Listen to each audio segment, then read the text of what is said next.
UAPs, unidentified anomalous phenomena. Are they extraterrestrial, interdimensional, time travelers in origin, or are they simply a result of top-secret military black projects, false flag alien invasion psyop, drones, or other human-made aircraft? Join UFO historian Don Ecker, MUFON State Director for New York Chris DePerno, retired veteran pilot Commander Cobra, and well-esteemed host and researcher Martin Willis as they discuss the latest news and topics regarding UAPs with a no-holds-barred approach on UAP Crossfire.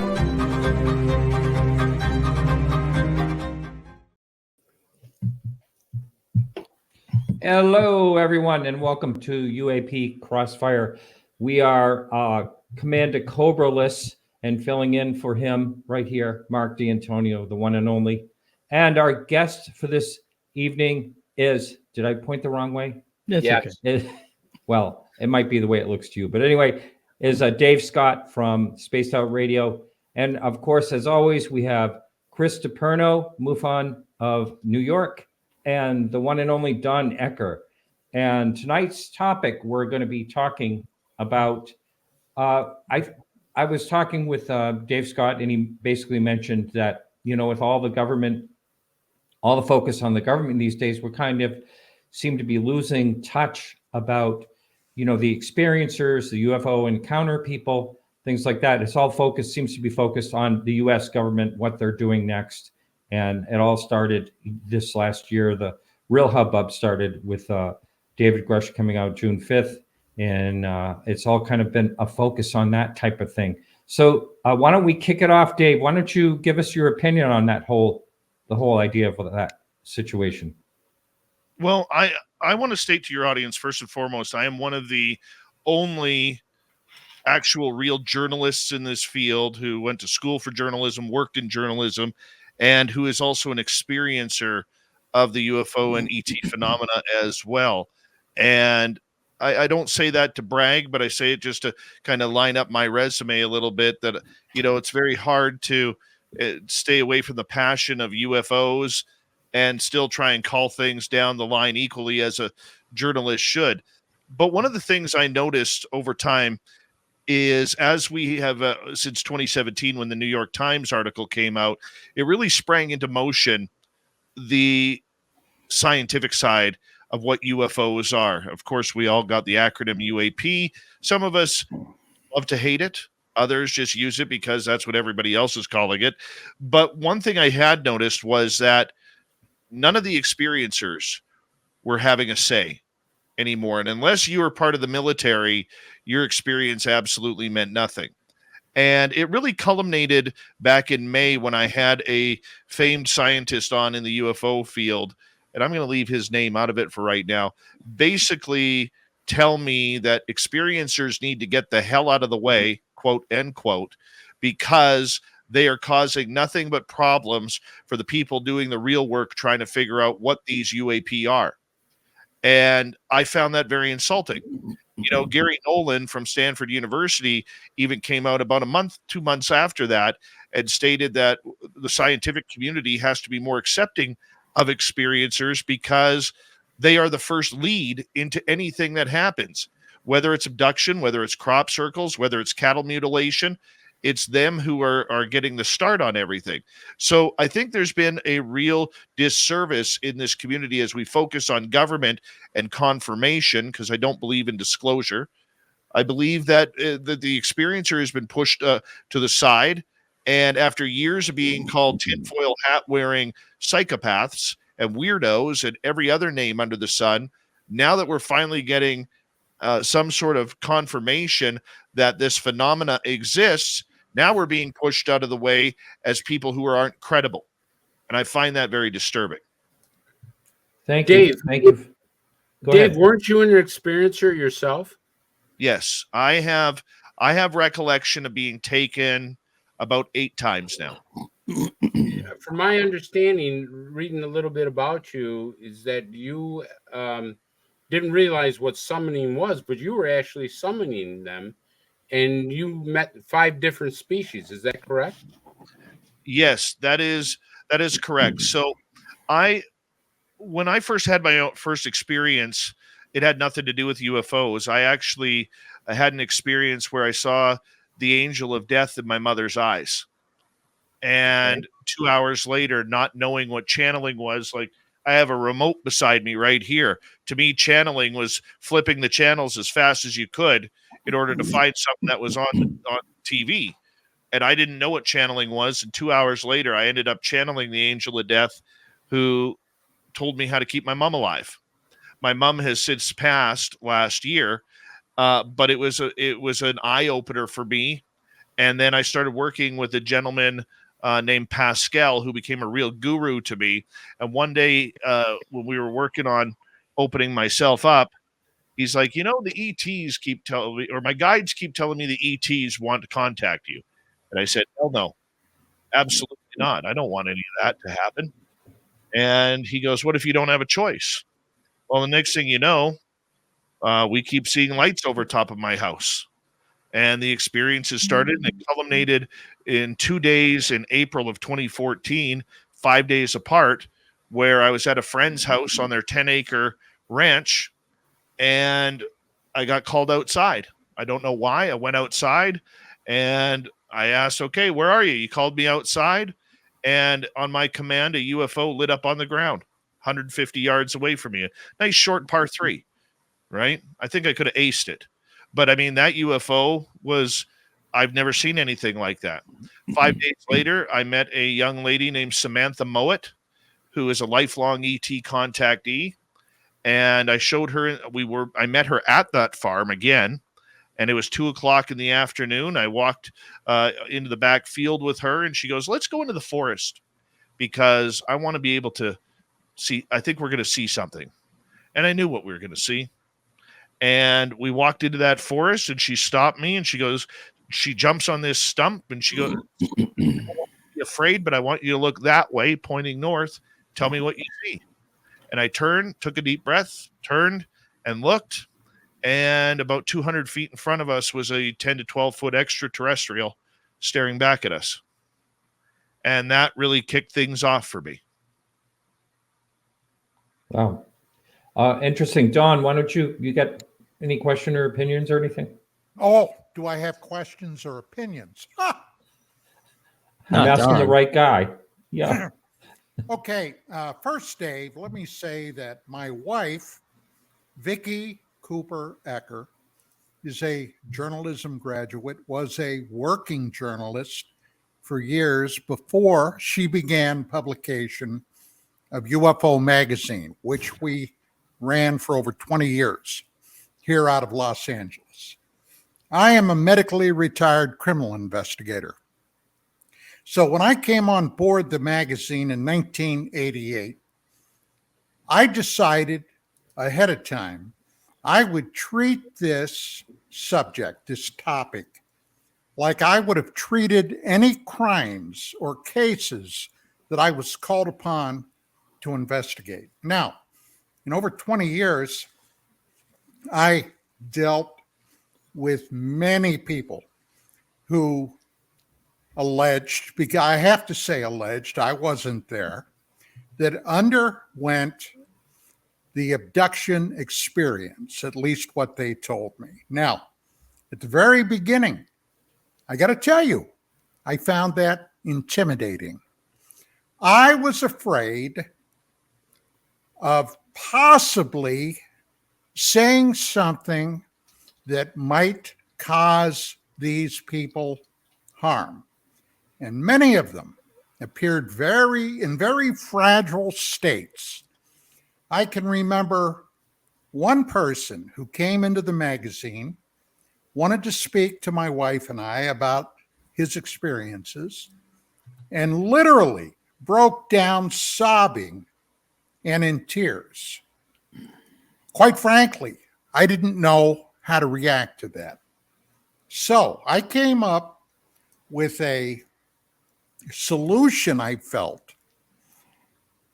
Number one, I said, look, if in fact you can maintain and deal with this remembered experience, let me suggest that. Howsoever, if in fact you are undergoing physical problems, and quite a few of them allege that, and many of them showed me scars that they told me came from these UFO experiences, I said, well, in that case, allow me to suggest you talk to your family physician if you feel comfortable about that.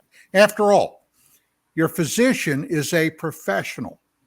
And finally, and in no way am I suggesting that you're mentally unstable, but if you find that this is something you're having a very hard time dealing with, then allow me to suggest that you seek professional counseling. Now, because we were in Los Angeles, there were several physicians and psychologists that we dealt with through UFO Magazine that were more than happy to take care of these people or work with these people. But this is such a tenuous aspect of the UFO field that I never felt quite comfortable dealing with any of it. Now, a number of those people that we ended up dealing with came in suggesting that the extraterrestrial visitors, if in fact that's what they experienced, had messages to give them to pass along. Now, I got to tell you, I'm a very pragmatic individual. I often thought to myself, if these people, these extraterrestrials or whatever they are passing along communications to give to the leaders of our government, well, quite frankly, why in the hell don't they contact the leaders of the government instead of going to, and I mean no disrespect, instead of going to Joe Sixpack that has about as much ability to get in touch with these people as a fly on the rear of the moon. Now, I became, because of what I was doing and how I ended up getting into this field, a historian. And I went back through years and years of reports, records, the giants that preceded anybody here today, people like Donald Kehoe, people like Richard Hall, people like Ivan Sanderson, okay? These guys were dealing with this business back from the early 50s up through the present until they passed on. Many of these people were very wary of dealing with this because at the time, there was a phenomenon within the UFO field called the contactees, all right? People like George Adamski and many others. And the one overriding theme at that time, and it was as popular as a skunk in a garden party, was we must get rid of our nuclear weapons. Now, hey, I'd be the first guy that would get in line to vote for that. But being the time period that was happening, being that there was a Soviet Union, being that the Soviet Union intelligence agencies were vastly working overtime here in the United States, the FBI became very, very concerned about that and saw that as a possibility of a KGB disinformation operation creating contention and unrest in the American public to do away with our nuclear weapons. Well, that would have never happened anyway. But It was just another aspect of the overall UFO thing. The UFO thing that was beginning to build. And as a result, starting about 1953, under the auspices of what was known as the Robertson Panel, a plan was instituted in this field to basically ridicule, demean, and basically shove out of the way the entire UFO topic. Now, of course, that never happened, but these people began to go after especially the public personalities in the field. And the contactees were a rife target. They went after them hammer and tong, which until the early 80s, and I knew Bud Hopkins very well. I knew David Jacobs very well. And they began doing a lot of research into the question of abductions. Now, let me just finalize this up.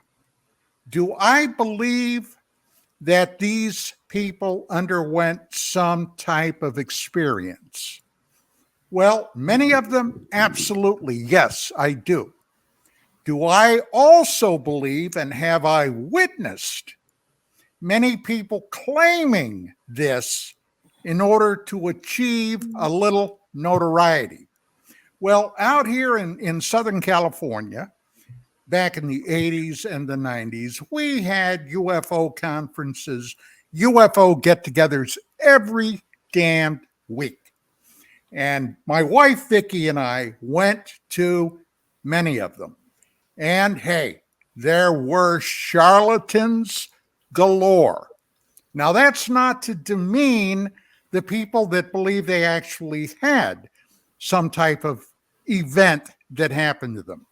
But the charlatans were rife. As a matter of fact, in pages of UFO magazine, for about 6-7 years, I ran a frequent column called The Whistleblowers, where I would go in and do an in-depth investigation on some of the most vocal people in the field at that time. And I exposed them. All right, I exposed them. And boy, did that create some turmoil.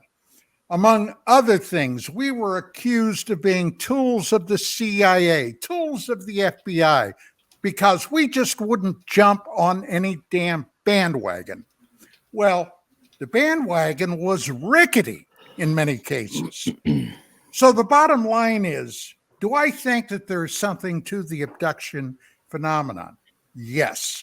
But do I have any idea what it all may mean? And I'll be the first to tell you I don't. But I also am very, very tenuous about getting closely involved with that, because the last thing in the world I would ever want to do would be to cause harm to somebody that had genuine problems with that. So with that being said, I'll shut up now. All right, Mark, you're up. Let's Don hear your Mark. Ecker, I love your voice, the way you enunciate, the way you, the cadence, all that. I mean, You got to do the dog and pony sex show. That's the one he likes.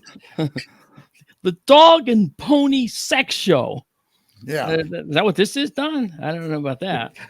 You know what? All right, look, enough of that. I obviously, whatever crime I committed, I'd admit it to Don, because that voice would just bring it right out. I'd admit everything. Bottom line is, for me, and a lot of people watching this, Don't think I don't have my eye on you, pal. Oh, I know you do. Don and I have been friends for many, many years. We both had darker hair back in those days, but now we both have gray hair, Don. A lot of people know who I am. I'm a science guy, right? And so it's really difficult. You listen to what Dave says and you say, oh, it's all baloney because Dave is just spouting something that he experienced. Who knows what he really experienced? And that part's true. Who knows what he really experienced? It could be worse than he remembers. Okay. On top of that, I mean, it could be less, it could be embellished, maybe not. See, and because we know how people act, we know about the charlatans in our community. And I'll say it, we know about the Stephen Greers, charlatan, on record. I've always said that. I'm not going to take it back. Okay. And we know that people like that are out there that want to take your money and give you nothing in return. Okay. Just the promise to keep you, in the field. So that said, what is a science guy like me, who's been formally trained in astronomy, physics, and all those things, and know Maxwell's laws, and know all about radiation and how light works and all these things? What do you say to someone like that? Or as in Don's voice, what do you say? No, it's not exact. What do you say to someone like that when they have an experience they can't explain? That person being me. I've been there. I've had weird experiences. Now, as a science guy, right? And Dave will probably agree with this. When you think about stuff that you've experienced, you always second guess yourself. Did that really happen? Did I see exactly what I thought I saw? We are the worst observers, by the way. 10 different people will see a bunch of different things, that aren't all the same. They describe an event 10 different ways. I proved that actually when I was teaching UFO retrieval skills out in the desert in 2014 with a drone with a light on it.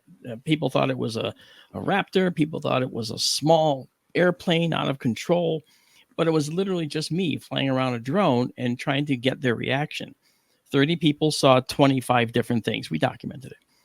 That said, okay, yes, we're the worst observers. We have poor memories. We don't remember everything that we see exactly the way we saw it. But I will say this. There are certain experiences. There's a core experience that you've had that you're not going to forget. I had a number of those. Dave here has had a number of those, apparently. So rather than sit here and say, Dave's full of crap, okay, we listen to Dave and we listen to what he has to say, because we're actually richer for involving ourselves in this phenomena. And as a science person, what do? You listen to all sides, don't you? You're not biased. You don't use prejudice. You don't say, well, I don't like Dave, so he's full of crap. No, we don't do that. In the world of science, you actually listen to all sides and you form a thought process. The thought process is, okay, if I think he's lying, I'm going to prove it if I can, right? If I think he's telling the truth, I'm going to prove it if I can. I mean, either way, it's all very important to do that. So and I saw chat comments, which are rather, ridiculous. The bulk of the people in the chat are wonderful, but a couple of commenters, I have to say, maybe they've had experiences they're burying, and that's the rebellion, and they're rebelling against it. I've seen that actually, where someone denies things to the hilt, and it turns out they're the ones that actually are worried that it happened to them. Okay, seen that a lot. So that's possible, but in all the experiences that I've had that I can't explain, I've done what you probably did, Dave, and that is try to explain them away, try to figure out a way that they make sense in the world I know, the 4 dimensions that I know, X, Y, and Z moving through time, science guy, right? Yes. All right. So that said, you've gone through that process.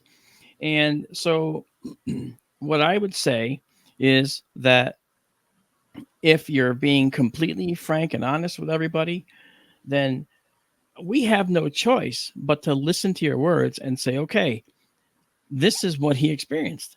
And so if he experienced this, now what I want to do is find out why, find out how it happened, and see if we can repeat it and see if we can get data. Because I'll ask you right now, where's the photographs? And you'll say, I don't have any photographs. I didn't do that. I didn't take any pictures. And most of the time, the reason that is because when you're confronted with something that's absolutely astonishing to you, this is what people do. Yeah. They freeze. Mm-hmm. We all do. So it's not like it's not the person sitting on the side saying, well, where's the picture, smart ass? Okay. That's the guy who's not really understanding how the human body works. When the human body sees something that it doesn't understand, it freezes. So anytime you had to pull out a camera, you don't even think of the camera. Am I right about that, Dave? I would like to respond a couple of ways. Mark, I love the way you built that out, because I think you're absolutely 100% correct. However, in today's internet age, especially with social media, Mhm. the burden of proof is no longer there. Everybody wants proof, but photographs can be photoshopped. Video now with AI technology can be faked. Everything. So the question now is, number one, what is proof? I don't know what proof is anymore.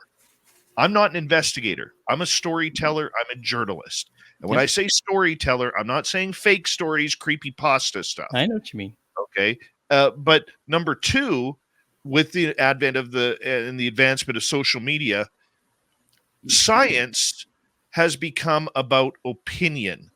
We are not looking for scientific. Like, I look at scientists as people who are supposed to call things down the middle, like a referee in hockey or football. You don't have a side. It's black. That's why they wear black and white. Okay. But for a lot of the scientists out there and the citizen scientists out there, we are basing everything on opinion and guilty until proven innocent, rather than innocent until proven guilty. And I think that's a dangerous step for many people to take on that part. Okay. And please correct me if I'm wrong when I say that. But the third part I wanted to mention too is, for real experiencers, people who have had encounters with ghosts, cryptids, UFOs, aliens, wherever we want to go with it, the majority of people who've had real, true experiences, they never wanted it. They never asked for it. Okay. They're embarrassed by it. They're emotionally scarred, like Don said, by this action. I lived a happily boring life until that happened, until my experiences happened. I got to watch my hockey teams play. I got to go ATV riding anytime I wanted. I had my weekly poker game with my buddies. Then it started. And guess what took precedence? Learning everything about this, keeping me up till 3, 4, 5 o'clock in the morning each night, because I was too busy trying to research what the heck was going on with me and the experiences that myself and people around me were having. So there are a bunch of different steps to this, and it blows up the conversation into so many different avenues that it's tough to stay focused on just one aspect. I agree. I just want to throw in one more thing there, Dave. People have asked, what got me into astronomy? Why did I go to school for astronomy? How come at age 9, I knew I was going to be an astronomer, and I never wavered? At age 9, I got through school. I made sure I got the grades. I went to the college of my choice. I got a wonderful degree in astronomy. Why did I do that? I did it because when I was 8, I had a missing time experience.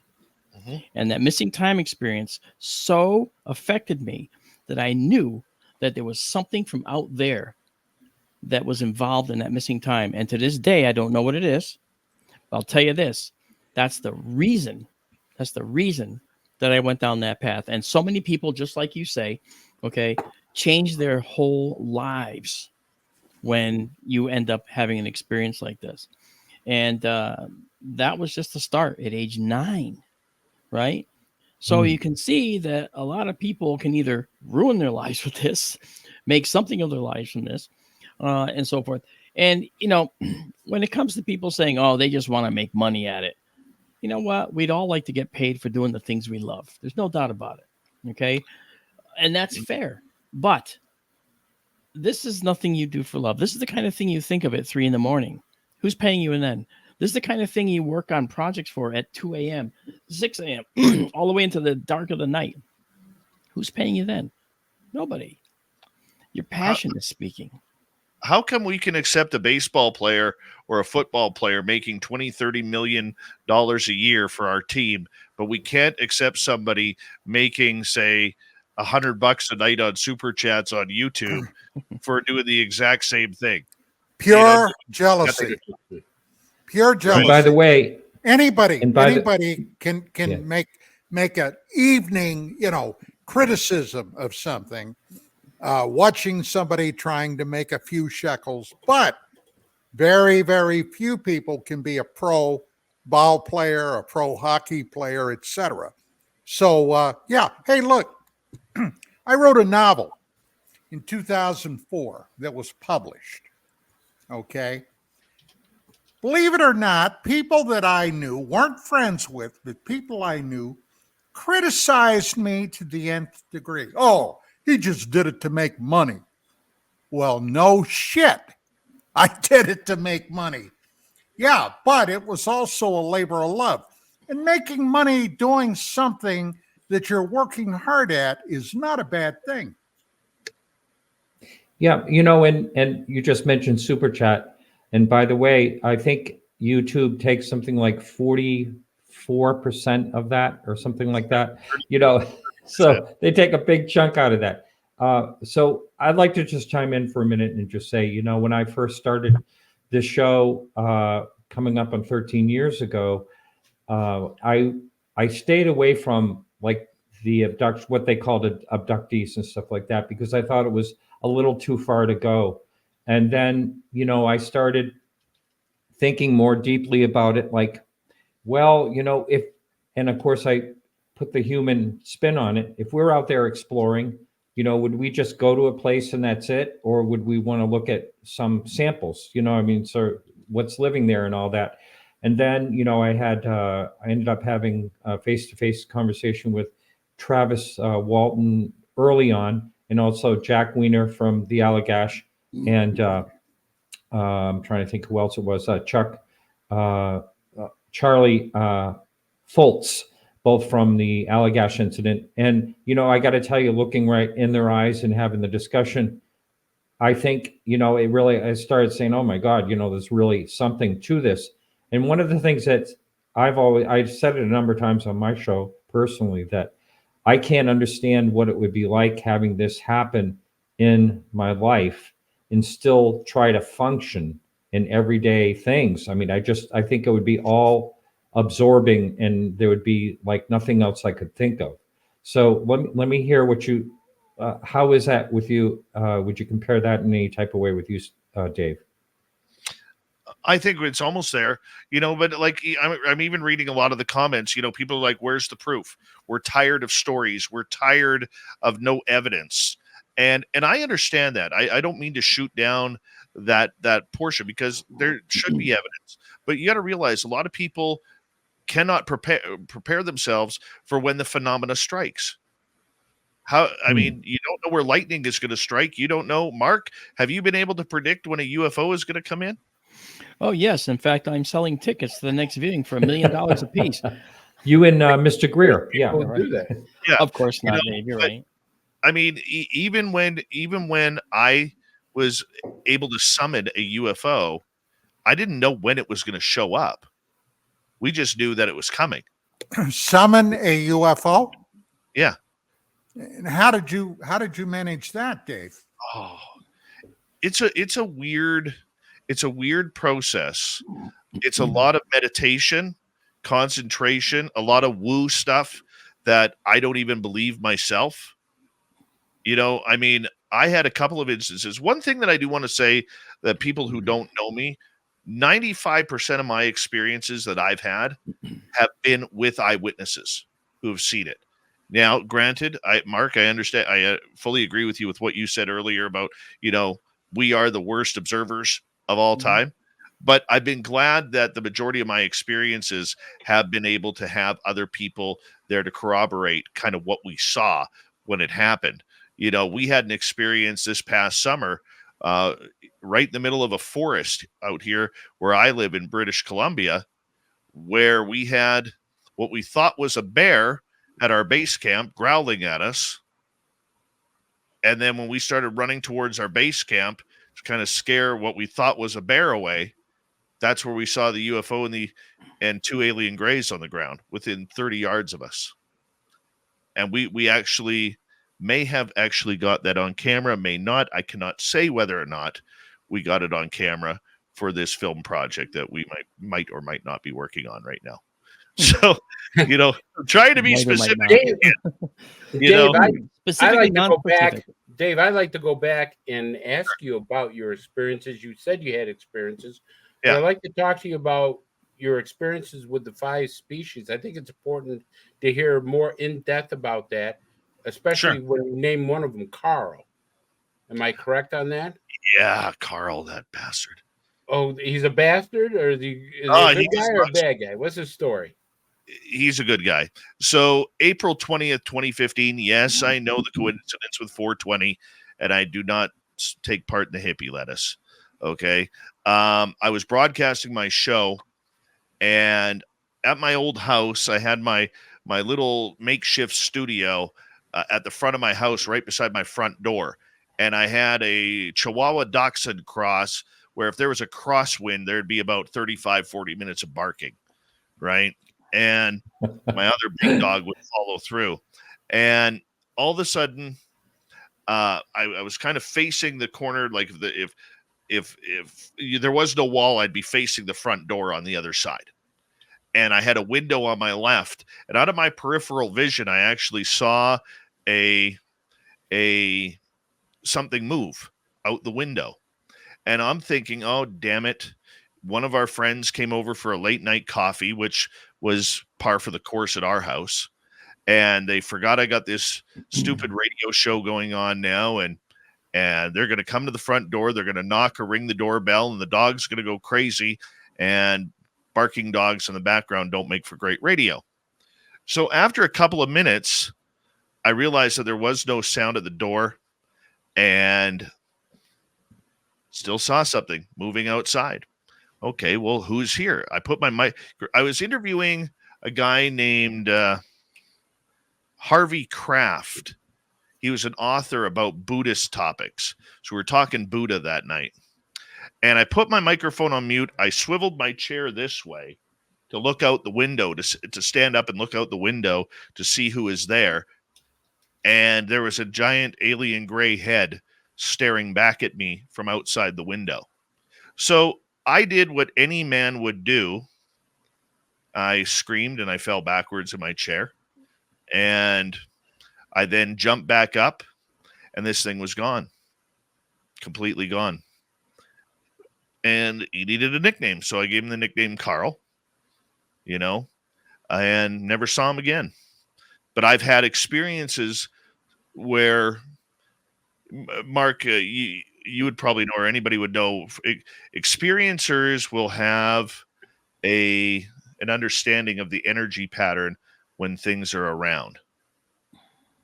People who deal with ghosts feel that it's very heavy energy on their shoulders. People who deal with cryptids kind of have a fear of. Did you feel you were abducted, Dave? Oh, I've been abducted. Like I said earlier, I have recall of about 8 abductions. Can you tell us a little bit about that? I'm interested to hear about your abduction.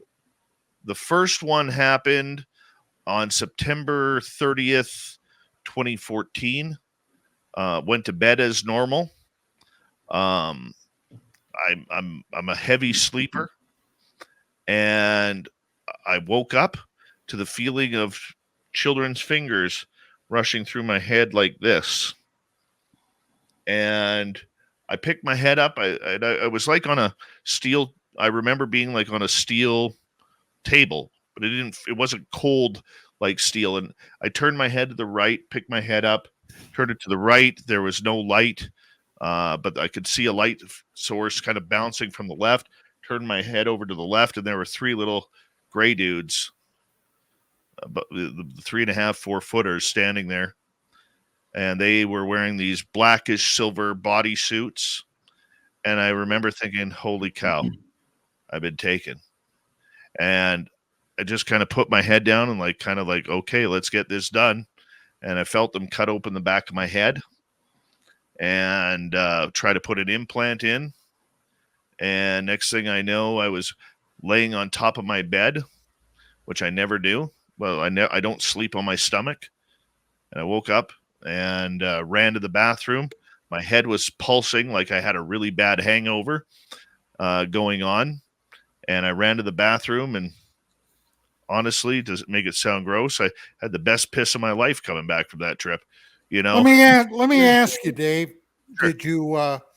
Did you consult with a doctor? Did you have a scar back there? Is there any way to definitively ascertain that you, in fact, did have an implant? Were you to be medically honest, scanned? no. To be honest, I was not. I did Why? go. Why? I did go to the doctor on a different occasion, and when he asked me what happened, I told him what happened, and he basically said, "You're right. I don't believe you." Right? Did he And look? not at my head. No, I never got my head checked out. Jesus, that would have been the first thing I did. Actually, Don, it might not have been. I'll tell you why. In a similar way, and you guys, I think, have heard this story from me before. In my old house, and the reason I had to leave the old house, I had a terrifying encounter over 3 nights, which, again, science guy, never happens to me. So what the heck, right? And never mind the details, but on the 3rd night, I remember something coming in, and I could basically see it. It looked kind of like it had a grayish hand. Couldn't really see a face, but then it had this protuberance, this silver long thing. Okay, that was kind of had a soft glow to it, and it started shoving it up this nostril. Okay, and it was putting it up this nostril, and I couldn't turn my head.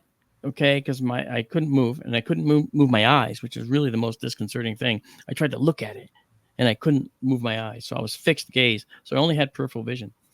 Well, that next day, I'm sorry, that night, the way it ended was it was doing this thing, and I was like, "What are you doing? What are you doing?" And next thing you know, it's morning, and I was on my belly on my pillow, and I couldn't breathe. Right, and I shoved myself off the pillow, and it was a pool of my blood in the pillow. I was almost drowning in my blood. So I went to the bathroom, and I tried to touch my nose. I was like, "Oh gosh, it feels like I was slammed in the face." Okay, so I took a shower, and I did what anyone would do who has such a terrifying experience. I completely forgot about it and went to work. Okay. Now, 2 years later, I noted, since that point forward, I couldn't breathe out of this sinus. So it took me 2 full years to go to an ear, nose, and throat surgeon. 2 full years. Every time I thought about going, I was like, "Nah, I don't need to do that. Nah, I don't need to do that." It was like I was being kind of, no, don't do that. You don't need that. You don't need that. Okay, fine. So I didn't. 2 years later, I finally did go. And he looked up there and he said, "Holy crap," he goes. This is a doctor, a surgeon. He goes, "You've got something huge up there." And he said, "We can take it out." I said, "Let's take it out." So he set up a time. He numbed it. He'd pull it out. And through this little tiny hole, something this big came out, the size of 2 thumbs. Okay. And it came through that little hole. And I've said often, I felt like Arnold Schwarzenegger in Total Recall. Go get it out. Right. Pulling that thing out of your nostril. Well, when it came out, my first question was, "Can I have that?" He looked at me like I'm an idiot. "No, of course not. What's wrong with you? I got to send this to pathology, make sure it's nothing bad." He says, "I'm sure it's just an ordinary polyp." He says, "Except it's the biggest one I've ever seen." And I went, "Okay, well, can those things seed around a foreign object in the nose?" See, I was leading into this, and I didn't want to say what it was. And he goes, "Yeah, I mean, like a splinter that a machinist might get." Yeah. Well, he says, I said, "Yeah, he said they could seed around that." I said, "Oh, well, can you have them check the middle of it?" "Oh, because you think you got one of those?" "Yeah, just have them check the middle." He goes, "Okay, why do you ask that? Do you remember the incident?" And I told him what I just told you, kind of, but with details. And he laughed, and as he said to Dave, as you heard, like, now he didn't believe you. Well, he said to me, "Nah, I'm sure it wasn't aliens." I went, "Oh, no, of course not. That's stupid. Why would I ever think that?" And so he said, "Call me in a week and I'll let you know what the results are." Okay. This is at Hartford Hospital, by the way. It's all on record. It's documented. Okay. Professionally documented, not even by me, by the Hartford Hospital. So a week later, I called the doctor's office and I said, "Hey, it's Marc D'Antonio." And the lady says, "Oh, hold on. Doc has to talk to you." I'm like, "Oh no, it's like head cancer or something. What the heck? My head's going to fall off, boom, Well, anyway, he gets on the phone, says, "It's nothing to worry about. I'm sure it's benign." "Oh, you didn't get the results back yet?" And I heard like crickets. I'm like, "Doc, what is it?" He says, "Well," and he literally cleared his throat. And never forget this. He goes, "Well, this has never happened to me in 35 years of running this office." He goes, "But the pathology office says they lost it." I remember this. Yeah. And so, but there's a parallel here. Okay, with what Dave's mentioning. Okay. And so the bottom line is that it took me 2 years to actually form the thought strong enough to actually go to the doctor and get it looked at. But it took 2 years. And if you What's think your of conclusion? my conclusion is that something strange happened that I can't explain. And from the night moving forward, notice I don't say an alien stuck an implant in me. Okay. There's a reason. Okay. Science gets in the way. Right. But the thing is, I conclude that something strange happened. And when the surgeon took it out, he sent it to pathology, as he claims, I would think. And pathology lost it. That's the official statement, the official record of what was in my sinus. Okay. However, what I actually believe happened was something a little bit more devious or sinister than that. Because I went to him a couple years later, right? And it turns out he had a top secret clearance at the time that he took this out of my sinus. All right.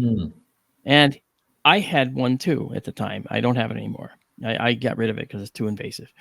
I've been doing work for the Navy for decades. You all know that. And so bottom line is that he reported it to his handlers in Washington because they have to report any potential national security risk, right?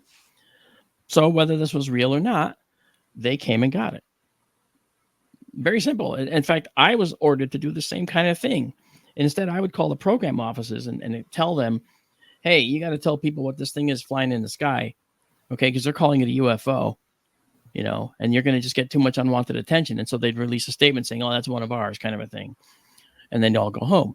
Well, bottom line is that when Dave has got is talking as an experiencer, okay, I'm sitting here thinking, you know what? I've been an experiencer too. And my perspective is a little different than Dave's. He's a journalist. I'm a science guy. So, but it's happening. Now, why is it happening to us? Why? I don't want this. I never wanted this. It's disrupted my life. It's made things horrible. I had to move out of my house because of it. I couldn't sleep in that room after that. Okay. So, my conclusion is it was strange enough that it made me leave my home permanently. So Don, I can't tell you what my conclusion is other than it was strange enough to make me actually leave my home that I chose. See? Well, we're coming up on a break in just I don't know, maybe 5 minutes or so. But I thought, unless someone had something they had to finish in this particular conversation right now, I'd like to read this question. Everyone good? Yeah. Okay. So Dr. Richard is asking this question. Might the ETs be creating a hybrid race because they know what we instinctually tend not to be friendly with members of other tribes, and so they are creating a kinship with us? It's an interesting David Jacobs, question. Dr. Dave Jacobs has a and I'm sure everybody here is aware of his thesis, is convinced that the extraterrestrials, in fact, are creating a hybrid race, ultimately to displace the natives here. You and I, we're all natives here, I'm presuming, okay? But that's Jacobs. Now, is it actually happening? I have no way of knowing, but back in the early 90s, Vicki and I had a very close friend and associate by the name of Dr. Richard Neal. Neal was a gynecologist, okay? Had a deep fascination with the overall UFO phenomenon. And he knew that both Vicki and I were friends and associates with not only Bud Hopkins, but also David Jacobs. So he asked us if we would get in touch with them and intercede with Dr. Neal. Because Neal, at this point in time, and you guys, if you've been in the field any length of time, will recall this, the missing fetus syndrome women would Yes. undergo what they believed to be an abduction experience, then believed that they were pregnant. And within 2 or 3 months, voila, everything was gone. Okay. Neil was trying to scientifically prove this. Well, he got in touch with Hopkins and Jacobs, and this always bothered me deeply. They refused to work with this man. Okay, they refused. Now, as a former criminal investigator, a detective, that told me there's a couple of possibilities here. Number one, the first possibility is Hopkins and Jacobs, quite frankly, and I'll be very blunt, found this aspect of the phenomenon to be bullshit. The other possibility was that Neil might steal their thunder if, in fact, this is real. But regardless, we never came to a conclusion with that. And like Mark said, he's a science guy. The idea is to investigate and research this to the nth degree until you can come up with a viable conclusion. This never happened with that aspect. Then, like so many other things in the UFO field, it just kind of floated away. Chris, what's your? I'm bringing you in because we haven't heard much from you tonight, and it's not Really, not your fault. I'm more fascinated about Dave's story. I think it's fascinating because I've talked to a lot of abductees for the past few years, and one of the things I wanted to ask Dave is, when you were abducted, did you feel like there was something downloaded, information gathering that you were given? Because a lot of abductees say that they've been downloaded with some type of information. They can't figure out what it is. They have this feeling that there's some information that was given to them, but they can't draw it out consciously. Did you have that, Dave, by any chance? Not while I was abducted. I did have an incident with a good friend. Maybe you guys know him, Olaf Phillips, and he's from the San Francisco Bay Area. And I go to bed one night, and all of a sudden at about 3:33, my phone rings, and I'm like, "Who's calling me at this time?" And I look, and it's Olaf Phillips. So I answer the phone. "Hey, Olaf," and I'm half asleep. "Hey, Olaf, how you doing?" The phone goes click, like a hang up, and then like a butt dial, and then my phone rings again, and it's Olaf, and the phone goes click.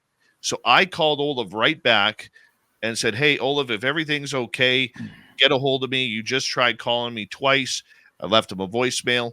3:34, phone rings again, and it's Olaf again, but it's not Olaf on the phone.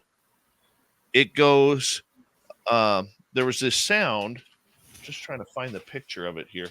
There was this sound that went doo, doo, doo, just like that. And all of a sudden, I started seeing these weird images in my head of like a diamond with two horns coming out, going straight up. And they were all colors of the rainbow: purple, yellow, green, blue, red, orange, also brown, black, all sorts of colors. Just went doo, doo, doo. And then that happened. And I was trying to think, okay, what does this mean? What is the message here? What am I missing? Right? And I fell back asleep. I got a call the next morning around 11:30 from Olaf, and I'm like, "Hey, Olaf, how you doing? Everything okay?" And his first words out of his mouth were, "I didn't call you last night." I said, "What do you mean?" He goes, "Dave, my phone has no record of dialing your phone at 3:33 in the morning." He goes, "Are you sure it was my phone?" I screenshotted the phone calls because you know how it times everything out? Yeah. I screenshotted those calls and I sent it to him. And he's like, "No freaking way.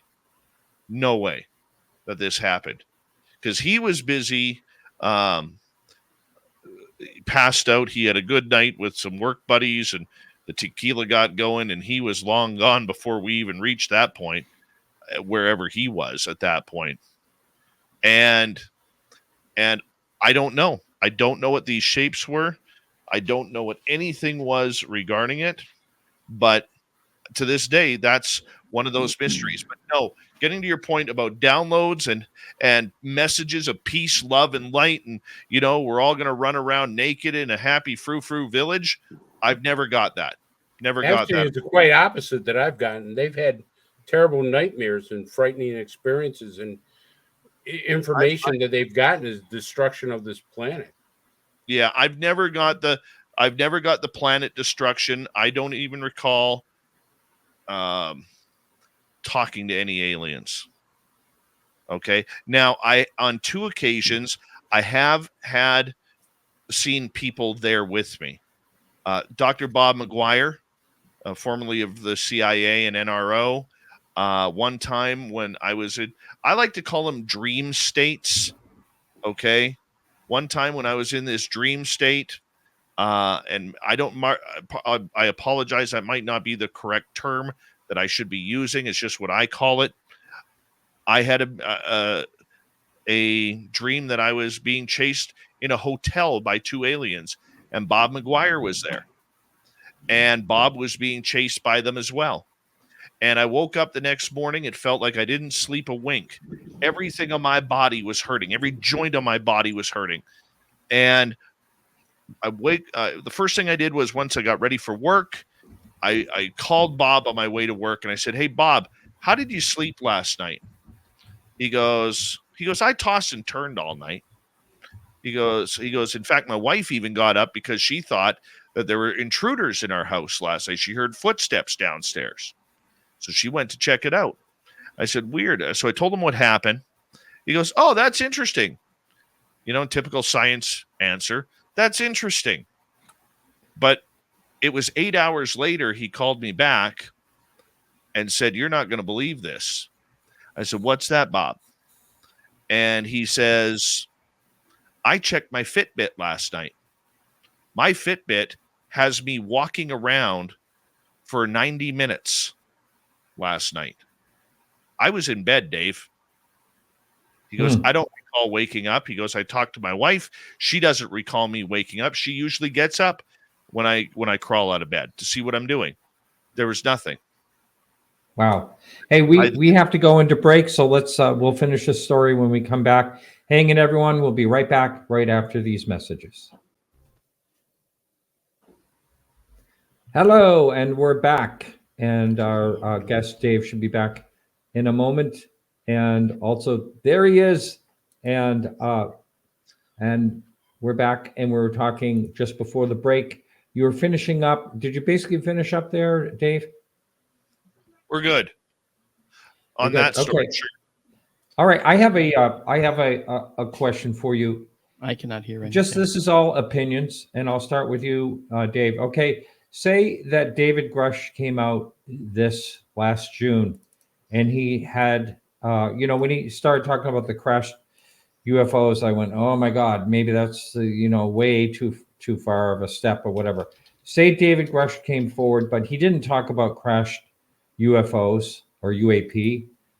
He talked about people having experiences, people that were getting abducted instead, and he had proof of this, and he had talked to witnesses. How do you think that would have gone? In this whole thing, like he did a whistleblower, went through the whistleblowing process to do all that. I think he has done that behind the scenes in the skiffs. And that's why we've heard people like Anna Paulina Luna all of a sudden talking about non-human intelligence and the potential of bodies and contact that we've had. I don't think that let me rephrase that. I do believe that what I was told a number of years ago by an insider, that this is labeled in steps. Step 1 was to try and get the UFOs added to the list of conversation through the term and acronym UAP, because people won't believe UFOs, but they sure as hell will believe UAP, because UAP can be defined as anything. that's in the sky, from a bird to a drone to a UFO. And that's why they covered that part up with the nonsensical acronym. And I think that we're ready for that. They built that around the public. They built that as their stepping stone towards confirmation that the phenomena is real. I think we got to get the word disclosure out of our vocabulary, because I don't ever see disclosure happening. But I think David Grush, from everything that I've heard from insiders, he's a lot more powerful than what we think in the media, and him just speaking on this subject. He's actually leading a major charge behind the scenes, not only for himself, but for other whistleblowers to be protected and allow them to have their stories come out. So if he came out with UFOs and experiencers right off the bat, I don't think the public would have bought it. I think it would have been a lot more pushed behind the scenes than public, for sure. Very interesting. Anyone else on that one? Yeah, I'd like to ask Dave. Dave, what do you think of Sean Kirkpatrick? He basically, from what George Knapp says, stuck a knife into Arrow. And Sean Kirkpatrick has absolutely come up several times saying there's no proof of any alien existence or anything of extraterrestrial. What's your feeling of Sean? And after your comment, I'd like to play a short video of George Knapp and Jeremy Corbell just to get your opinion of that. But I'd like to hear what you have to say about Sean. Sean Kirkpatrick, from what I've heard from my sources, is not to be someone who is trusted within trying to figure out what the best for the community is. We must remember he is a spook. He is a spook that needs to toe the company line. And, much like Bill Nelson in NASA, I mean, we could blame Sean Kirkpatrick for covering up the Arrow program 100%. But I think the more criminal aspect of everything is Bill Nelson with NASA. I mean, here's a gentleman who on his first show at the podium after taking over NASA says he has interest in these UAPs, but never once mentions what's in NASA's closet. We have on record video of the pilots talking about or the astronauts and pilots, test pilots, talking about UFOs. There's the famous one from the pilot who was flying the X-15 at 315,000 feet, talking about how he was being followed in real time by a UFO. What was that? Cooper. Exactly. How can you destroy G. Gordon Cooper's testimony? I mean, the guy is a national hero. But that farce of a waste of money independent study that NASA did looking into their files, not one person asked, what's in NASA's closets? What's hiding there? They have videos. They have videos from the space station. They have audio clips from astronauts from Darcy Weir, movie director Darcy Weir, did a great series on NASA about the Apollo, Gemini, and Mercury programs, where they have audio as well as public non-classified pieces of paper explaining quotes from these astronauts and pilots about what they saw. And for NASA to sit there and deny everything is a travesty to the organization. I mean, SETI is a travesty. After 50 years of looking into the sky, you're going to say you've seen nothing? It's all about covering it up. So George Knapp and Jeremy Corbell says they sent people to Arrow, but Sean Kirkpatrick says they never showed it. Let me play this short video and see what you think about this. Know that Arrow wasn't really up and running for that first year, and we know a lot more as well. How many of these articles, based on what Kirkpatrick said, have you read, and what's your take on it? Look, man, from zero to Jeremy, what's my freedom to speak here, George? Go for it. Yeah, be myself, you always say, right? Cool. It's your birthday. Thank you. Total fucking horse shit. And Kirkpatrick is a piece of dog shit. So check this out. There's an information war. This is disinformation. This is a disinformation tour, and the public should know. And we're going to highlight it. He wrote an article in Scientific American It was an opinion piece, right? There was literally nothing scientific about it, nor was it American. Because to be an American, you represent the people you're supposed to represent. This was the most ridiculous opinion piece that I have ever seen. So I read it. It was disgusting. I'll read you something from it. But also, he's a liar. Dr. Sean Kirkpatrick is a liar. And he's lying to the American public. And I'll highlight one of the things that he lied about. You told me, and this was so interesting, you said, nobody's ever going to trust AARO again. So before I go on, what did you mean from that? I mean, he stuck a shiv right in the ribs of his own organization. AARO. They didn't know where the heart of that organization was. Well, now we know that they were right to be concerned, because there were some of these folks that went to AARO. There are people who shared information with Sean Kirkpatrick. He's saying it didn't happen. There's no good information at all. There's nothing of value from whistleblowers, and that's simply not true. But what it means is, going forward, now that he's still listed as a consultant to AARO and has basically cut the gonads off of the credibility of his own organization, what whistleblower is ever going to come forward and trust them again? I would like to have open comms with those people, because here's the deal. We did, on good faith, send people to AARO, people that have confided in us, and we know how they were treated. We also know what they told Dr. Kirkpatrick. So let's get into the lies. You know, he put them at risk at their jobs. The jobs they're at now, some of these witnesses, he put them at risk. And we can get into that more later, but that is unconscionable. Additionally, to go after David Grush, and let me just read you what he wrote so I can really nail this home, that he's a liar. This is not just a disinformation war. He's a liar. So in his article, where Kirkpatrick said in the Scientific American, which was neither scientific nor American, here's a quote. And I'm gonna tell you where he puts quotes.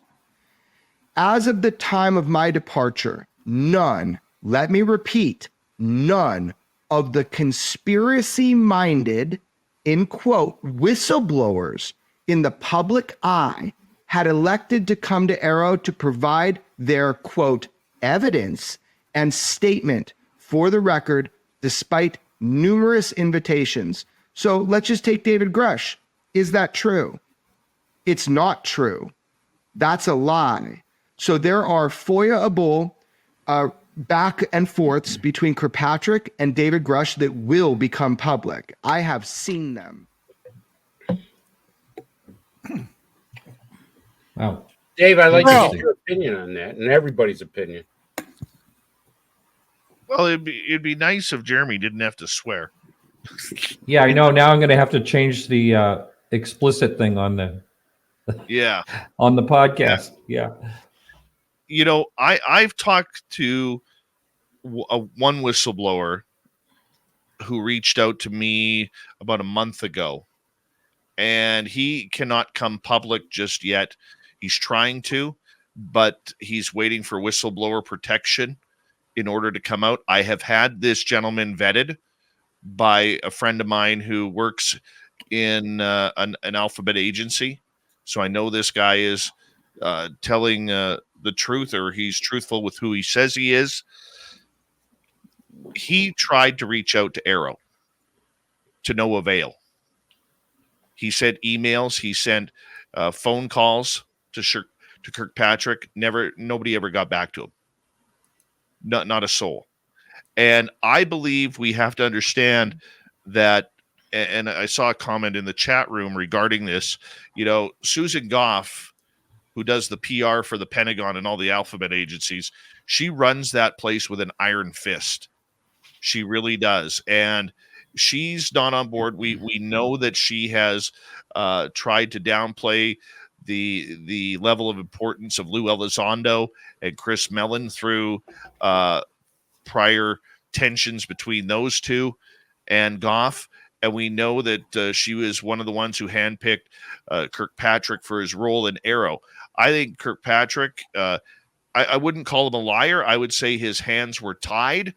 And knowing that he was towing the government line for about another year and a half before he got full pension and retired, that he wasn't going to upset the apple cart due to his pension and what he is talking about there. So I don't believe Kirkpatrick whatsoever.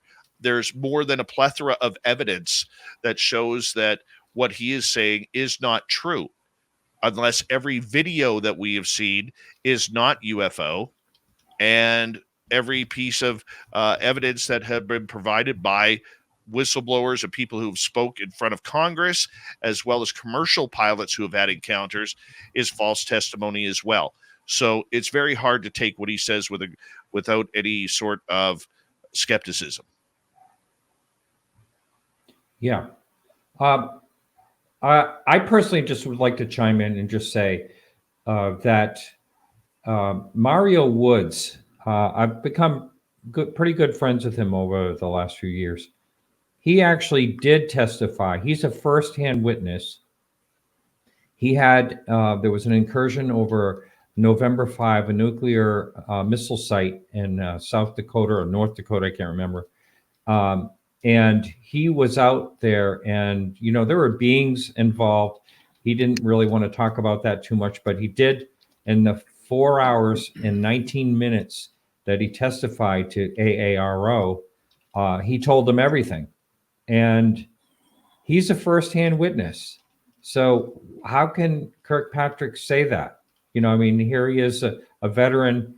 He went through a very traumatic situation, and he talked about it, and he did it the right way. He did it through that he made that deadline they had for whistleblowers and all that, and he said they didn't ridicule him or anything. They listened to him, and firsthand witness right there. So, what do you think on that, Mark? I'm of the mind that, you know, when you look at, I watched that whole congressional hearing, and my feeling is that Graves, Grush, and Fravor were telling the truth as they saw it. I didn't think that there was anything inappropriate there. I personally feel that David Grush was actually asked if he wanted to be the guy that releases the information, because he probably had an interest in it. And this, see, from a psychology perspective and talking to people in that world, he was all too eager to talk about it. In fact, he was giddy about it. That's what happens when someone has tacit permission to talk about something and knows they won't get in trouble for talking about these things. Now, when it came to the classified stuff, he said, well, I can talk about that in a closed session, but not here. And that's fine. Okay. And I know why. It's not because it was alien technology. Okay. It was actually because of our technology used to see potential alien technology. That's the reason why it was a classified briefing. It had nothing to do with what the alien, if it was alien technology was. It had to do with how they acquired that technology, because they'd have to explain it. And kind of having worked in that arena, I know that there's technologies that they want to keep quiet. So the findings based on those technologies are also kept quiet and put under wraps. But they can come out in certain cases, and in this particular case, it was the closed hearing they had to have, which they had. And then some of the folks that were in that hearing who came out, the ones that could listen, came out with a changed view. And they had a changed view of the world a little bit. And you could hear it in the way they were responding, didn't you? So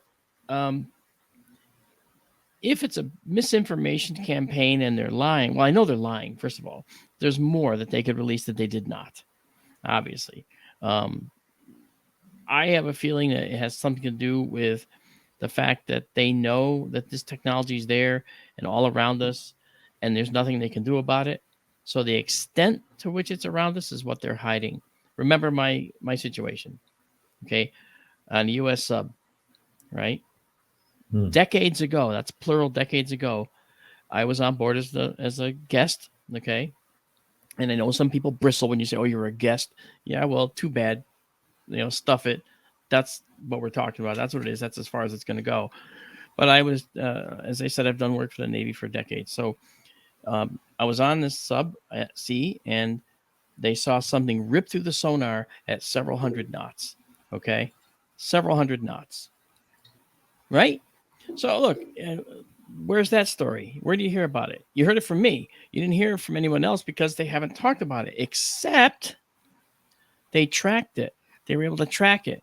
And on the boat, in this particular boat, they basically, the executive officer told the sonar guy what to do with the observation. He said, log it and dog it. Okay, so log it and get rid of it. Okay, hide it. Doesn't mean destroy it, hide it. Now, a few years later, I did a job for the Joint Chiefs, the big guys. And I actually was sitting with one of the chiefs, all right? And I asked the chief this question, because on the boat, they called it a fast mover. And I asked him, sir, what can you tell me about the fast mover program? And his response wasn't, get him out of here, arrest. No. Okay, we had a working relationship. So he basically said the following, and I'm not going to get in trouble for this because it's public. He said, I'm sorry, I can't talk about that program. I went, okay, that's fine. Anyway, how's the wife and kids? You move on. So that's, I drove back from Washington that day like this. Holy cow, it's real. I mean, it was like, I knew it was real, but they admitted it. That guy, listen, the guy that's in command of the Navy probably knows a few things. Okay, so when he said that to me, I was blown away. I suspected, though, it was coming, but when you hear it, when you hear those words from someone, it's like, whoa, holy mind. So anyway, so I ate up the hearing, listened for, again, I've taken so many polygraphs for all the programs I was in and out of that I'm very familiar with how they work and how when people lie. I'm not an expert at reading lies. I bet you Chris is better at that than me. Okay, or that guy down at the end there, that Dark Matters guy there. What's his name? Decker. Yeah, I'm sure he's better at it. But the bottom line is they can tell when people are lying. I kind of get an inkling when someone's lying. And listening to that hearing, I didn't hear lying. I heard people holding back information is what I heard. See?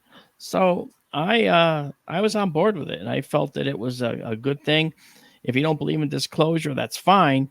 But you're little by little, it's sort of happening right before our eyes, right? When would the Congress seriously listen to 3 top-ranking people in the military and in the CIA arena? When would they listen to people and publicize it like they did? Yeah, there was a closed hearing, blah, blah, blah. So what? The public side is what's important. They're disclosing something. Now, is it for a greater end? Do they got some kind of hypersonic technology that they want to cover up and use UFOs as a little foil to kind of cover our little malevolence down there with these hypersonic weapons? Maybe, but I seriously doubt it. I think that this is just a topic whose time has come. And I think that they're finally saying, you know what? Let's just tell them about it. Yeah. And that your situation was decades ago. So if they had that technology, it seems like we would know more about that. The ability to see on the sonar, they didn't have the technology to chase and capture, and they still don't. So thank you. That reminds me. That's the point, Martin. The directive is not seek, destroy, capture, detain. Okay, it's observe and report, because we can't do anything about it. And keep it under wraps. We don't want to let other navies know what's going on, or that we're actually listening to this stuff going on. And for heaven's sake, don't tell the folks in the public, because then they're going to want to know and they're going to pester us forever. And yes, we will pester them forever. There's no doubt. But the thing is, it's just the program. Observe and report, because that's all we can do. They don't want the American people to know that we're so incredibly out of our element with these creatures. Okay, I think you're right. Yeah, and there was a comment earlier in the chat about interdimensional travel. In fact, that's something that I've actually gotten quite on board with. In fact, I do lectures all over the country about this, and you know about this. We have 4 dimensions, and we're talking about a 5th dimensional travel element. And if they can slip into that 5th dimension, then what they do is they punch out from here and punch back in from this 5th dimension. So they don't move in a straight line here. What they do is they go from a spot in our 4 dimensions, XYZ moving through time, into the 5th dimension, by punching out there. And that's a whole process we talk about in another show. And then they punch back in, maybe say a foot ahead of where they were. And they do this zigzag the whole time. And if you look at it visually from our 4 dimensions, it looks like something traveling in a line. It's really not. It's phase out, phase in, phase out, phase in, phase out, phase in. And they're doing that over and over and over. And it's all computer controlled or AI controlled at their level of technology. So to them, it's an automatic process. It's like stepping on the gas pedal for us with a car. We go from A to B. And that's what's happening there. It's automated. So they're just oscillating back and forth between this 5th dimension and our 4 dimensions. They're neither here nor there. And, that explains exactly how they operate to me, right? So from a technology point of view, I was looking for that in the congressional hearings. I didn't hear any of that. That's okay. But you heard about it afterwards. Yes, there was right. something went on in the skiff about it. And I did want to talk to that to our guest tonight. But before I do that, and along these lines, Mark, I did want to, I was going to go there after I wanted to see, Don, did you have any opinion on the clip that Chris played, or anything you want to add to any of that? Everybody here, with the possible exception of Dave, basically know where I come down on this entire disclosure process. I gave my reasons why I believe this will never happen. And quite frankly, and I don't want to belabor this, but quite frankly, watching that clip with Corbell kind of pissed me off. Okay. I don't want to go any further into that. There's a lot I could say. I'm not going to say. So I'll stop it there. Well, okay. So you get into the good Thank part, you. Don. So Dave, this is what I was going to ask you.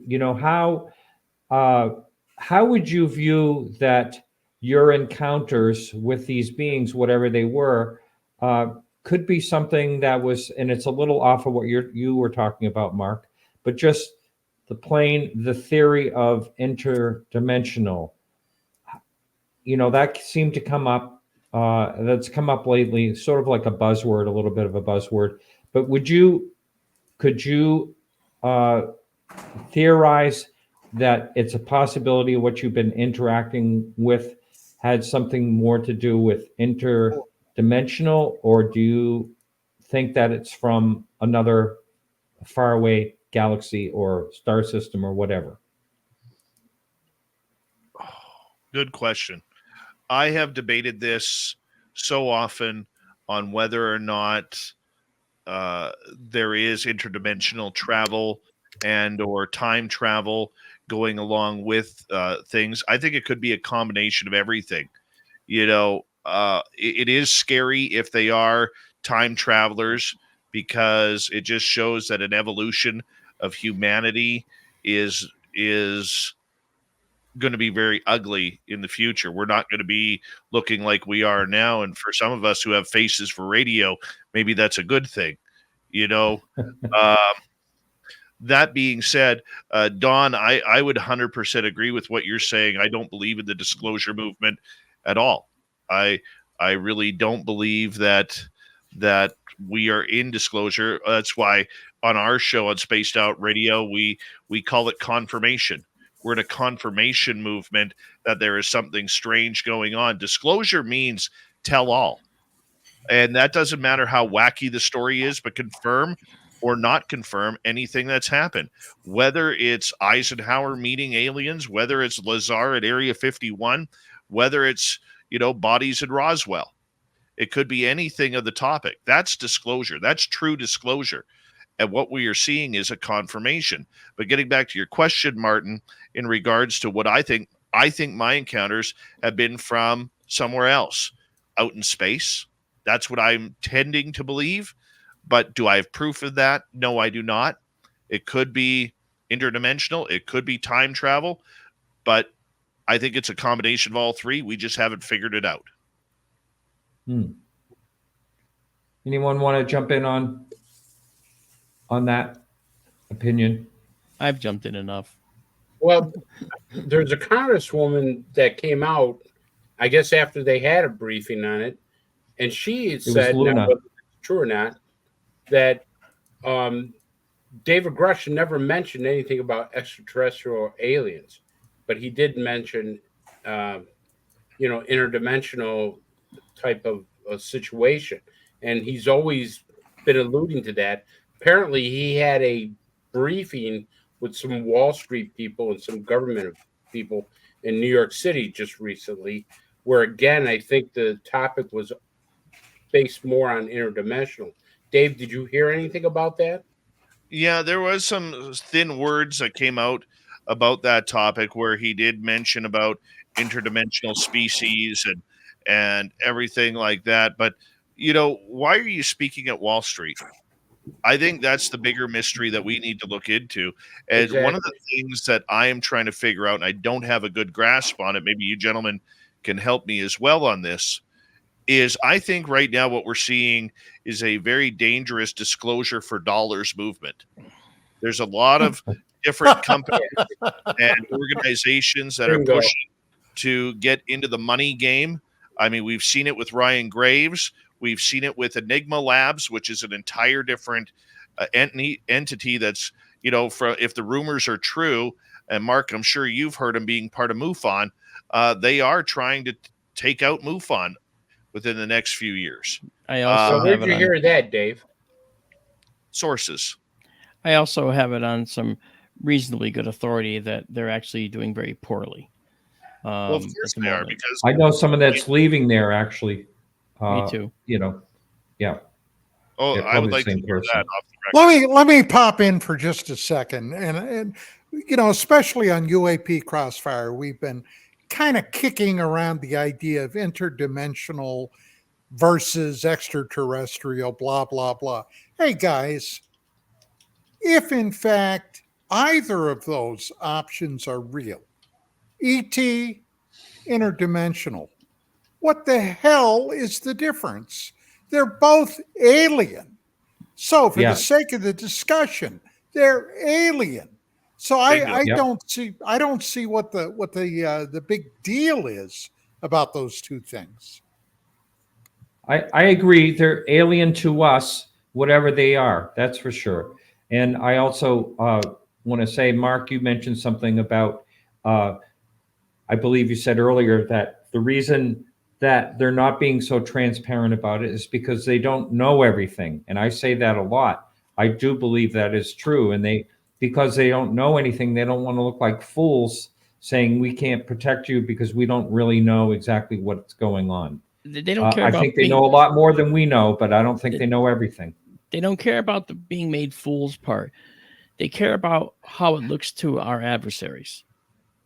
Okay, right. That's what it is. Yes. They care about what. Absolutely, Mark. So that drives secrecy, not whether they look like. In fact, they order people to look like fools in order to protect the secrets. All right. They order people to stay silent when they might have overstepped their bounds a little, and they order them to retract and take back and to, face some kind of penalty, even if it's only on paper. Okay, in order to protect the secrets that they've been trying to cover up.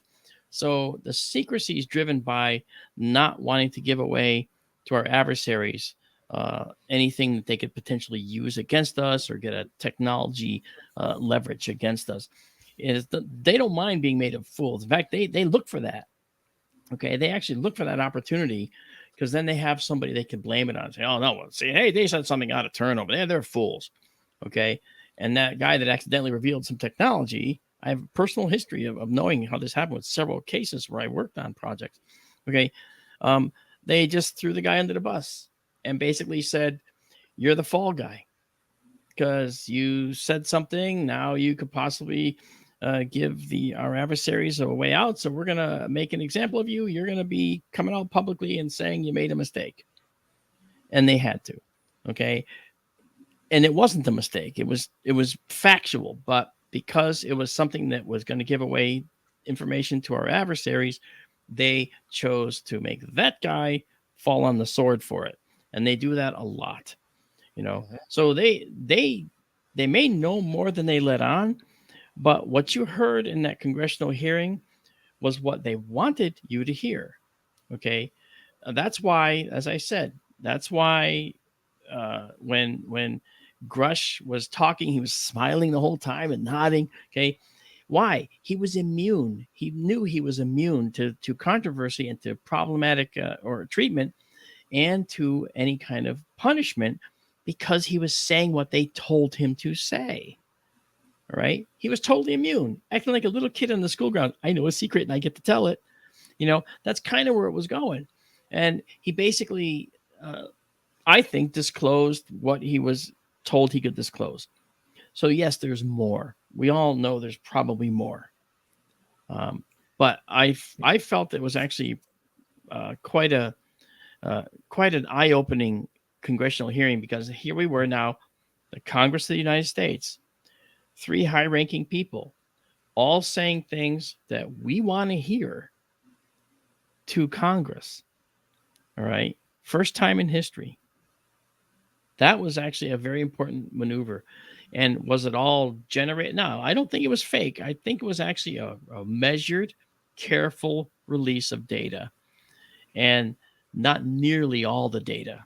They didn't say anything about how many submariners in many different navies around the world see these things all the time. Okay, they didn't give you that information. They didn't tell you about the SOSUS nets, the underwater sound hydrophones all over the oceans, which heard the Titan sub implode, which can hear whales farting thousands of miles away. They didn't tell you about all of the strange sounds they heard that were tied directly to strange artifacts that they can't explain, things that make no sense, not magma movement, not biological movement. In fact, one submariner told me on our boat, we called those jellyfish because we had no other box to put it in. Right. Huh. So that's how it works. Yeah, that's interesting. I have Darcy Weir coming up. He's going to be on my show coming up on the 19th of March. I'm just putting that out there because he's done a movie about the USO phenomenon. I was in it. There's a lot of people. I remember, yeah. Oh, yeah, that's right. I saw you in it. Yes. Yeah, he's a good so guy. Anyway, that's really good. But what I wanted to kind of stay on this, and he's also coming up on UAP Crossfire eventually in April as well. I'm gonna arrange that as well. Martin, I'd like to Dave a question. I'd like to go back. Okay, all right. I'll go back to where I wanted Dave, to go. you touched on something, and I'd like to ask you if we can talk about it further. Do you think there's a war within ufology right now with the different groups? It's because when you mentioned Enigma Labs, that kind of said, "Wait a minute, what's he going? Where's he going with that?" So I'm asking you, do you think there's a war going on with ufology groups? I think there is a counterintelligence war going on right now that I have actually, with some of my Canadian sources, have been told to be very careful with what we're putting out and what we're listening to from people who are so-called insiders right now, because there is a counterintelligence program going on to try and get UFOs and UAP swept back under the rug. I look at a group like Enigma Labs and what, and this is my opinion. This is, everybody could go do their own research, but there's a lot of red flags there, guys. I mean, when you look at the fact that even the person who put Enigma Labs together, Alex Smith, who is the great granddaughter of a former British prime minister, she goes to the Seoul conference that Gary Nolan put on, and she's the only one who taped over her name, so that way nobody knew who she was. Why? Why did a group led by Peter Thiel put $7 million into the coffers of this? Why bring on a press person who has no experience as a press person, who literally downplays experiencers and everybody into that important position? Why did they block their Twitter account so that way nobody can respond on there when we have questions about what they're saying, and saying that, going back to their initial tweet, to paraphrase, we are not going for government contracts. However, we look forward to working with groups like the U.S. Army and NASA. Okay, why was Enigma Labs, who came out of nowhere, all of a sudden invited to NASA's premier first annual UAP conference? Yet MUFON, with 50 years of experience, was shut out. MUFON should have been there, not Enigma Labs. But I mean, that's nitpicking. Okay, and I get that. But when you go through their website and you read the red flags on, they're not telling you who works for them. They're not telling you who or what happens to your reports. They're not telling you what you have to do in order to submit. They just want your information. They've also been throwing around money to a lot of people to try and get them to move their files into Enigma Labs' hands. I was talking to one researcher, a very popular researcher, who told me he was offered 6 figures in order to give them his entire 30-year archive. Okay, they tried to get actual journalists to move on over to report for Enigma Labs at 6 figures. They are throwing money left, right, and center to try and take over this. And the unfortunate part about it is, because they're so secretive and not really playing by a real fair way of doing things, they aren't getting a lot of support. They're trying to bully people. Is it Well, in full disclosure, neither my wife or I were ever contacted by them. I wish the hell they would. in your opinion, David, you think they're connected to the U.S. government? 100%. 100%.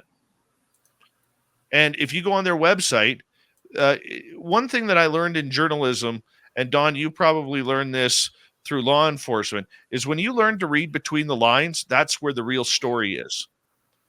And if you go on their website, and one night we did this on the show where we went through paragraph by paragraph of everything on Enigma Labs' website, and it triggered a number of red flags to the point where I literally said to my audience, don't move your stuff here. This sounds dangerous, right?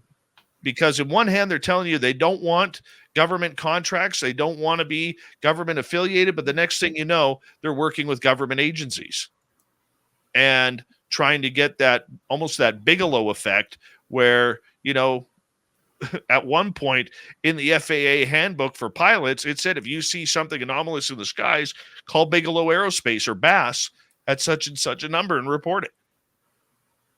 And that's a true fact. Yeah, that's true. And I think that's what they were trying to do. And they think because everybody's looking for money, they got $7 million from Peter Thiel, the owner of Palantir, who also happens to be one of the is that a computer company, Dave? Pardon me? Isn't Palantir a computer company? Yeah, Palantir, one of the things that they do is they run all of the alphabet agencies and military's anti-hacking software. Really? So they combat it, right? And, you know, I mean, then you look at all of a sudden a story that we broke on our show 3 weeks ago. It looks really suspicious for what happened to MUFON's CMS system being hacked. That's right. And MUFON Canada. Both of them getting hacked. Now, thankfully, from what we know, and Mark, maybe you can confirm this, for what I know or what's been reported, that none of the data has been stolen, but you still can't get into the CMS. And I was told by one Canadian official it's going to be months before this is cleared up. And it wasn't just somebody with a ransomware attack. So was that from the inside, knowing that Enigma Labs or the rumor is Enigma Labs wants to take over MUFON in 10 years, hypothetically speaking? They have to be around for a while, but I don't know. I mean, the CMS is still down as we speak. I just tried because I'm their chief photo and video analyst, so I can't get in to analyze and look at any of these documentation. So yeah, it's still down now. The FBI are looking at that too. Yeah, because it was a denial of service attack on MUFON, Yeah. so it's a federal case now, and that's actually going to bode very poorly for any hackers that may have done it, because it means that Interpol is going to be involved. I do want to clarify, I'm not saying Enigma did this. I am not saying that at all. All I'm saying is it looks very suspicious that MUFON has been hacked and the database hasn't been touched. Yeah, that is something. And so if this Enigma Labs is funded, I mean, that kind of, and funded pretty strongly, in my opinion.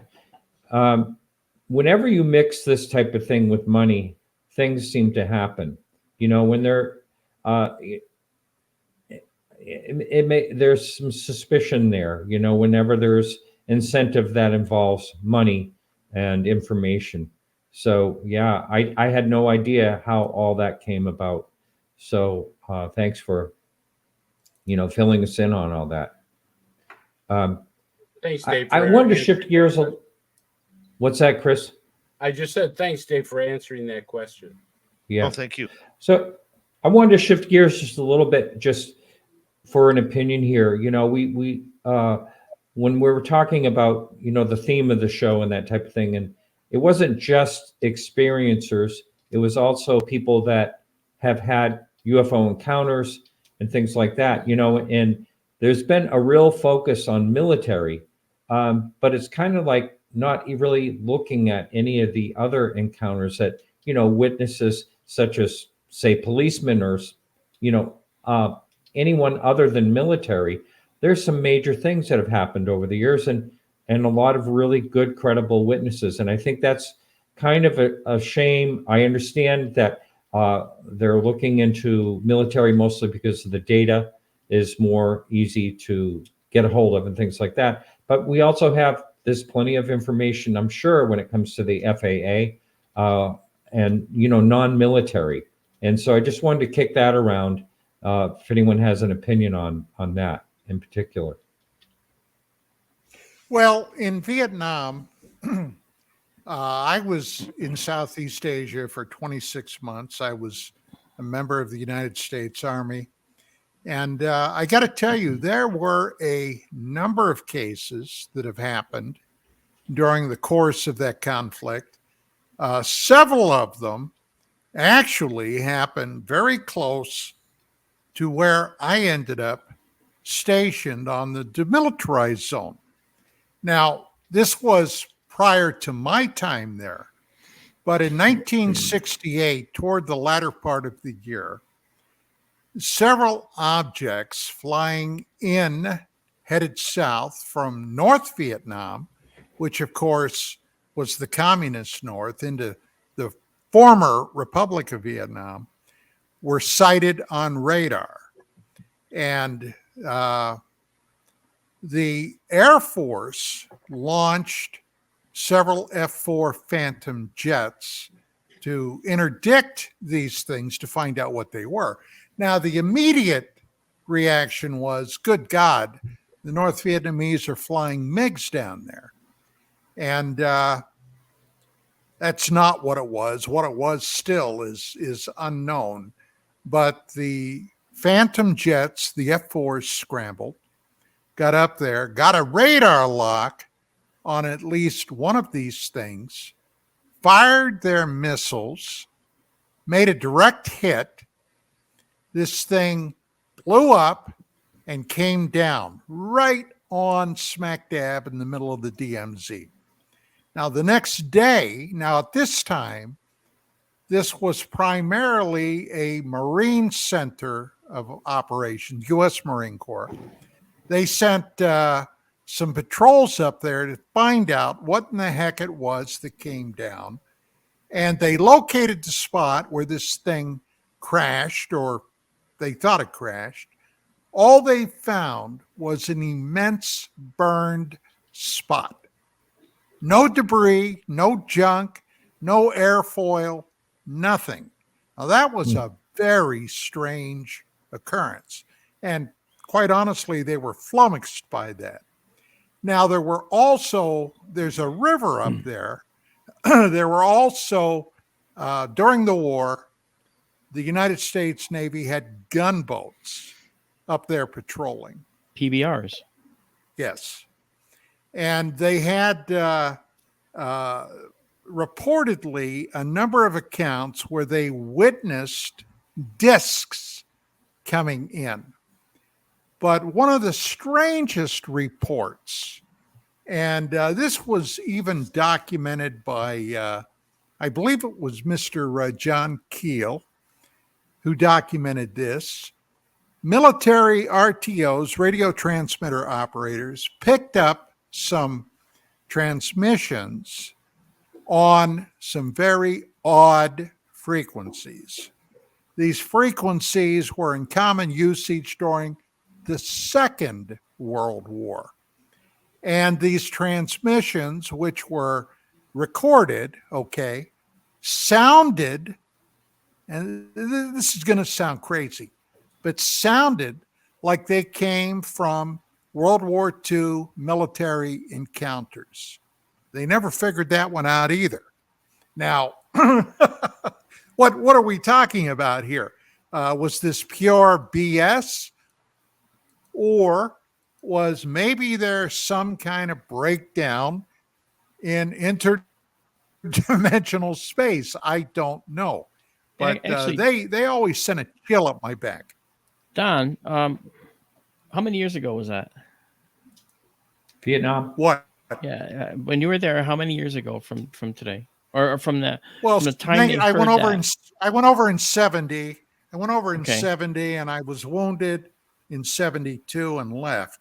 So that's what? That's 52 years.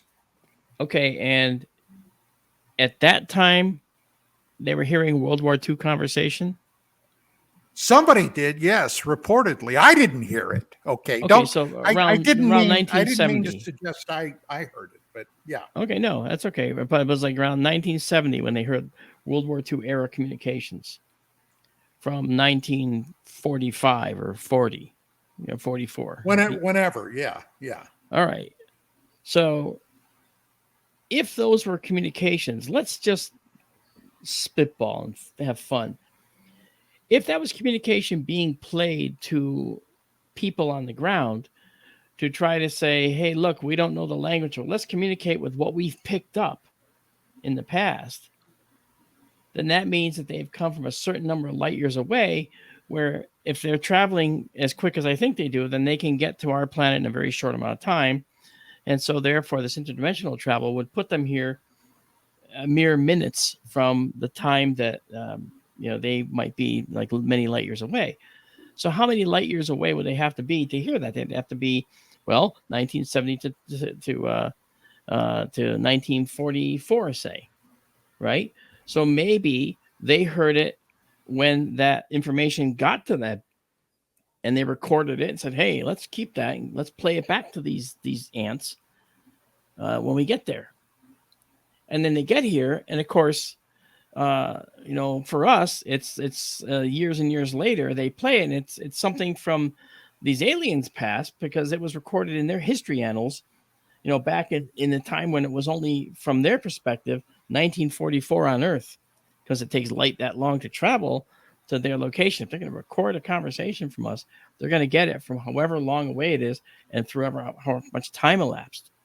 Then they come here and play it, and it could literally be to them just a few minutes ago, but to us, it's 40 years ago, 30 years ago.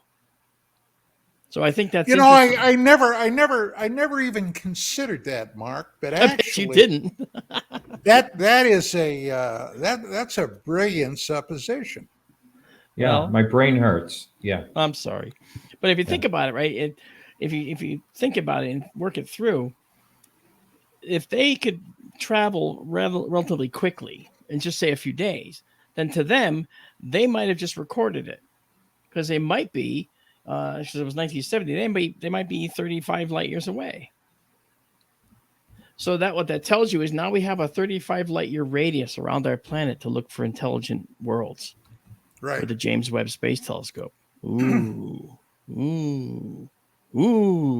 Yeah. Right? I mean, and I could be totally washed up about this too. So, Yeah, but in a certain weird way, it makes sense. But a weird way. Weird, yeah. Weird. So we get about 4 minutes or so left. And so I guess I wanted to ask you, Dave, what do you think about the non-military, encounters that people are having and not being paid attention to, basically, looked at as any type of information from the past? Well, I think that any time the military or the government gets involved, that's where things get complicated. That's where they try to complicate things to make things more difficult, to help people lose interest. And I think we see that with a lot of the acronyms like UAP and NHI. And I think it's confusing to a lot of people. Whereas we could have a defined conversation with anyone on what a UFO is, or aliens or extraterrestrials, whatever you want to call them. I think we're complicating it on purpose. I think that the more the government gets involved, the less it's about we the people. And that's a dangerous part for our mission here. Look, we all want disclosure, but disclosure is not going to happen.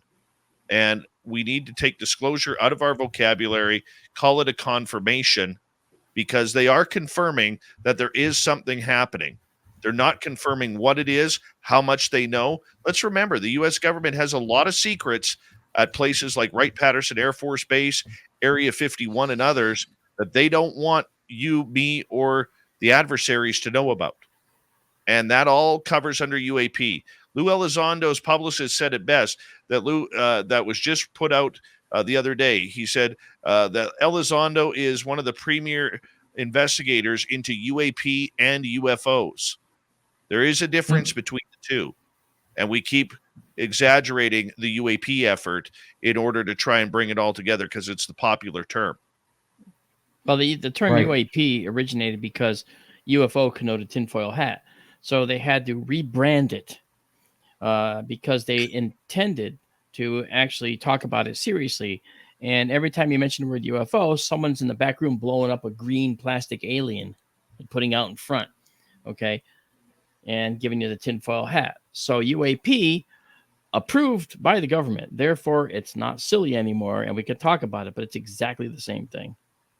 Well, I was told by an insider at Area 51 that UAP are man-made, UFOs are not. I don't buy that. I think they're just the same term for the different, the same term, same phenomenon, different term. I don't think that's the same. I don't think. Dave, I'd like to ask you this. We're running out of time, though, Chris. Just to let you know. Great, real quick. Some people say that the real, true disclosure would frighten people so bad that they wouldn't be able to handle it. What's your comment on that? My quick comment on it in 30 seconds or less is that we need to remember that this is not going to affect just the United States. This is going to affect every person on the planet, whether they live in the jungles of Africa and Brazil or whether they're in the concrete jungles of every city. We got to worry about the economy. What's it going to do to fuel? What's it going to do to religion? There are some big issues that need to be dealt with before we say we're not alone. Well, thank you. This has been a very interesting night, and I appreciate, Dave, you joining us. And Thank you. spacedoutradio.com, there it is right there. You can see it on the screen. And so check that out. And what day do you run your show? Monday through Friday, 9 p.m. Pacific, midnight Eastern. And then we have a weekend show host with Rob G as well. Oh, you're a busy guy. Wow. Excellent. Thank you all. And we will be back next week. I'm not sure if I'm going to be here, but I appreciate all you folks watching us and listening to us. Thank you very much. And we'll see you next week.